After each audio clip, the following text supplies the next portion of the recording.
ഇയ്യോബ് അദ്ധ്യായം 28. വെള്ളിക്ക് ഒരു ഉത്ഭവസ്ഥാനവും പൊന്ന് ഊതിക്കഴിപ്പാൻ ഒരു സ്ഥലവുമുണ്ട്. ഇരുമ്പ് മണ്ണിൽ നിന്നെടുക്കുന്നു, കല്ലുരുക്കി ചെമ്പെടുക്കുന്നു. മനുഷ്യൻ അന്ധകാരത്തിന് ഒരതിർ വയ്ക്കുന്നു. കൂരിരുളിലെയും അന്ധതമസിലെയും കല്ലിനെ അങ്ങേയറ്റം വരെ ശോധന ചെയ്യുന്നു. പാർപ്പുള്ളയിടത്ത് നിന്ന് ദൂരെ അവർ കുഴികുത്തുന്നു. കടന്നു പോകുന്ന കാലിന് അവർ മറന്നുപോയവർ തന്നെ. മനുഷ്യർക്ക് അകലെ അവർ തൂങ്ങി ആടുന്നു. ഭൂമിയിൽ നിന്ന് ആഹാരമുണ്ടാകുന്നു, അതിൻ്റെ അധോഭാഗം തീ കൊണ്ടെന്ന പോലെ മറിയുന്നു.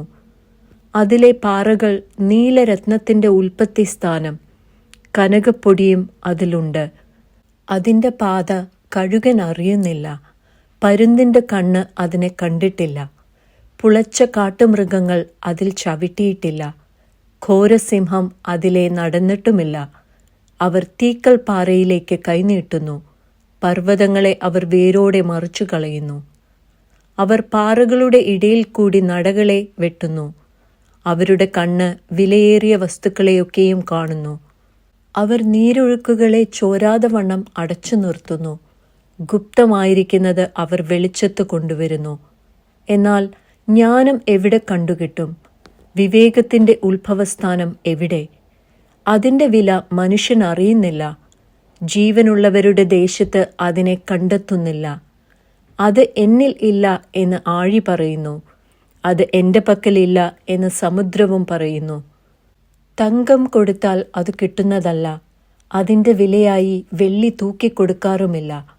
ഓഫീർ പൊന്നോ വിലയേറിയ ഗോമേതകമോ നീലരത്നമോ ഒന്നും അതിന് ഈടാകുന്നതല്ല. സ്വർണവും സ്ഫടികവും അതിനോട് ഒക്കുന്നില്ല. തങ്കം കൊണ്ടുള്ള പണ്ടങ്ങൾക്ക് അതിനെ മാറിക്കൊടുപ്പാറില്ല. പവിഴത്തിൻ്റെയും പളുങ്കിൻ്റെയും പേർ മിണ്ടുകേ വേണ്ട.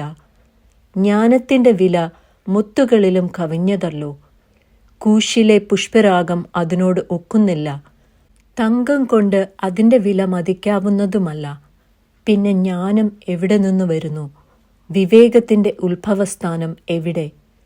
അത് സകല ജീവികളുടെയും കണ്ണുകൾക്ക് മറഞ്ഞിരിക്കുന്നു. ആകാശത്തിലെ പക്ഷികൾക്ക് അത് ഗുപ്തമായിരിക്കുന്നു. ഞങ്ങളുടെ ചെവി കൊണ്ട് അതിൻ്റെ കേൾവി കേട്ടിട്ടുണ്ട് എന്ന് നരകവും മരണവും പറയുന്നു. ദൈവം അതിൻ്റെ വഴി അറിയുന്നു, അതിൻ്റെ ഉത്ഭവസ്ഥാനം അവന് നിശ്ചയമുണ്ട്. അവൻ ഭൂമിയുടെ അറ്റങ്ങളോളം നോക്കുന്നു, ആകാശത്തിൻ്റെ കീഴിലൊക്കെയും കാണുന്നു. അവൻ കാറ്റിനെ തൂക്കി നോക്കുകയും വെള്ളത്തിൻ്റെ അളവ് നിശ്ചയിക്കുകയും ചെയ്യുന്നു. അവൻ മഴയ്ക്ക് ഒരു നിയമവും ഇടിമിന്നലിന് ഒരു വഴിയും ഉണ്ടാക്കിയപ്പോൾ അവൻ അത് കണ്ടു വർണ്ണിക്കുകയും അത് സ്ഥാപിച്ച് പരിശോധിക്കുകയും ചെയ്തു. കർത്താവിനോടുള്ള ഭക്തി തന്നെ ജ്ഞാനം, ദോഷമകന്ന് നടക്കുന്നത് തന്നെ വിവേകം എന്ന് അവൻ മനുഷ്യനോട് അരുളി ചെയ്തു.